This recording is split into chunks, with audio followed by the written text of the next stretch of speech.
Good morning, students. Today topic is cell cycle.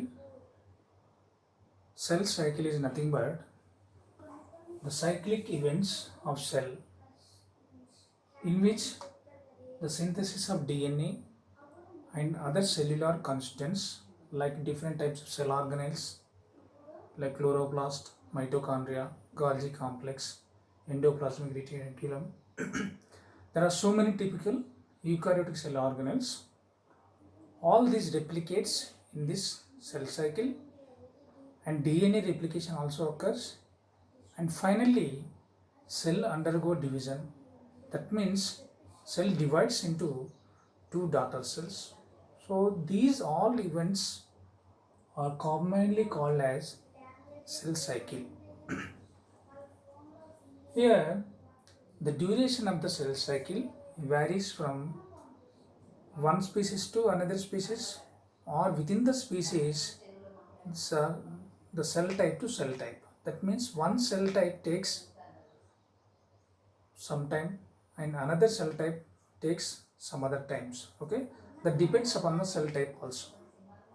Here if you take example, in humans the cell division of one cell needs 24 hours. That means one day. In one day the cell of human undergoes division and forms two new cells. For example, in yeast it takes 90 minutes, hardly 1.5 hours, to divide a cell into two daughter cells. Here, what is the importance of cell cycle? Cell cycle, we know cell cycle is involved in the formation of new cells. These new cells are involved in the growth of the organism. Suppose multicellular organism, whether it is plant or animal, it starts with a single cell that is called zygote. Zygote is formed due to the fusion of male gamete and female gamete. Zygote is a single cell. So just imagine how one cell leads to the formation of this much big organism. That's all due to the cell division. That is a one advantage or function use of cell cycle. The second thing, cells, suppose due to some mechanical damage or something else, we lose some cells. Okay, those cells are replaced by the cell division. Okay, suppose in our skin and intestine, okay, these cells are hundreds of cells they lose every day, and these cells are also replaced by the cell division. So these are the some uses of cell cycle.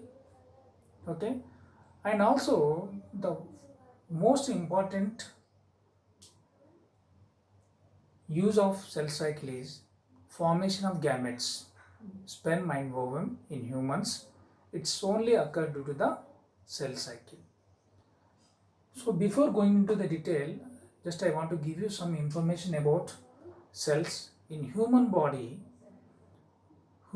contain two types of cells, somatic cells and germinal cells. Somatic cells are involved in the construction of the body, growth of the organism.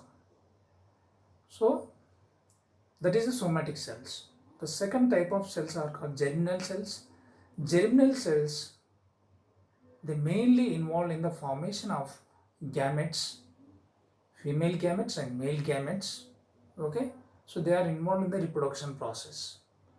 So here two types of cells are present. Somatic cells are also called vegetative cells and germinal cells. Here cell division is two types, mitotic cell division and meiotic cell division. Mitotic cell division occurs in the somatic cells and meiotic cell division occurs in the germinal cells, and that means during the formation of gametes. Let's discuss about mitosis.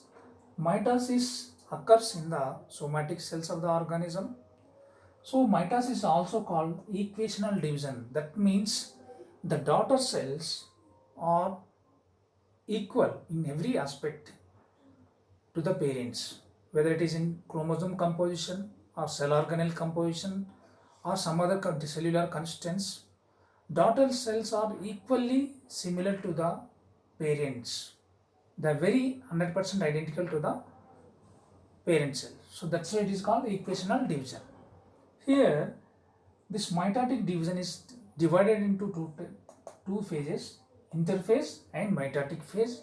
Interphase is again, for the convenience, interphase is again divided into three subphase, G1, S, G2 phase. And mitotic phase are also called M phase. It is prophase, metaphase, anaphase, telophase. Let's discuss the events which occurred in these subphases. First one, interphase. Interphase is the longest phase in the cell division. Interphase, the inter means in between. In between two mitotic phase, this phase occurs, that's why it is called interphase. Interphase contains G1, S, G2. Here in G1, cell synthesize cellular constants except nuclear DNA. That means it synthesizes RNA, proteins, cell organelles, okay? And cytoplasm growth also occurs. It also accumulates cytoplasm. And during S phase, the DNA undergo replication. So that is the major important thing is DNA replication occurs in S phase. That's why it is called synthetic phase. The next one is G2 phase. In G2 phase, cell is also metabolically active, but it will not undergo any division. Here also cell growth occurs. That means the remaining constituents which are required for the cell division, cell prepares in this subphase. Now mitotic phase. Mitotic phase is divided into four subphases: prophase, metaphase, anaphase, telophase. Among these four phases, anaphase is the very shortest phase. Here in prophase, the DNA metal condensation occurs. That means they will slowly form the chromosome. Here the DNA appear like this. This is called chromatin. Slowly the condensation occurs. Okay. And in this phase, nuclear membrane disappears, cell organelle disappears. Okay. So these are the events which occur in the prophase. Next, metaphase. In metaphase, complete condensation of chromosome occurs. Condensation is over. Now the condensed chromosome, they